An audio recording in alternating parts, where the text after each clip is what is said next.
భోగభాగ్యాలను ప్రసాదించే భోగి పండుగ, సిరి సంపదలను అందించే సంక్రాంతి పండుగ, కనువిందు చేసే కనుమ పండుగ శుభాకాంక్షలండి అందరికీ.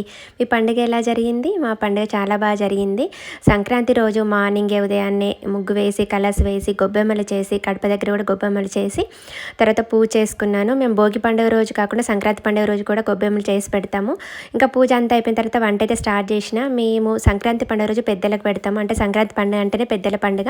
ఇంకా నాటుకోడి చికెన్, మటన్ అవి తెచ్చిండు. ఇంకా నాటుకోడి చికెను, మటను, బాగారన్నము, పూరీలు, బజ్జీలు, పకోడీ ఇవన్నీ చేస్తున్నాను. స్టార్ట్ చేసిన. పిల్లలు అందరూ, మా చిట్టి తల్లి కూడా హెల్ప్ చేసింది.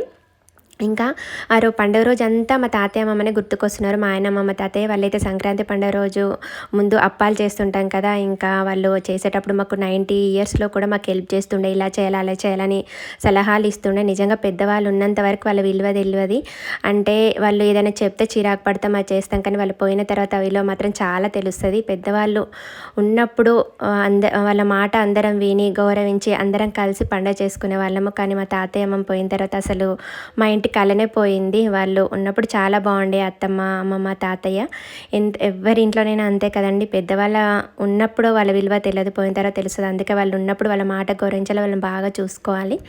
ఇంకా తర్వాత అందరం కలిసి భోజనం చేసినాము. వాళ్ళకి పెట్టిన తర్వాత ఇంకా పైకి వెళ్ళి 4th ఫ్లోర్ పైకి వెళ్ళి పతంగులు ఎగిరేసినామండి. మెయిన్ సంక్రాంతి పండుగ అంటేనే ముగ్గులు వేసుకోవడం, పతంగులు ఎగిరేయడం కదా. మా పిల్లలు చాలాసేపు ఎగిరేసిరు. ఇంకా మ్యూజిక్ పెట్టుకొని కొంచెం డ్యాన్స్ చేసిరు. మా పండుగ ఇలా జరిగిందండి. మీ పండుగ ఎలా జరిగిందో కామెంట్ చేయండి. ఓకే అండి, మరొకసారి అందరికీ భోగి, సంక్రాంతి, కనుమ శుభాకాంక్షలు.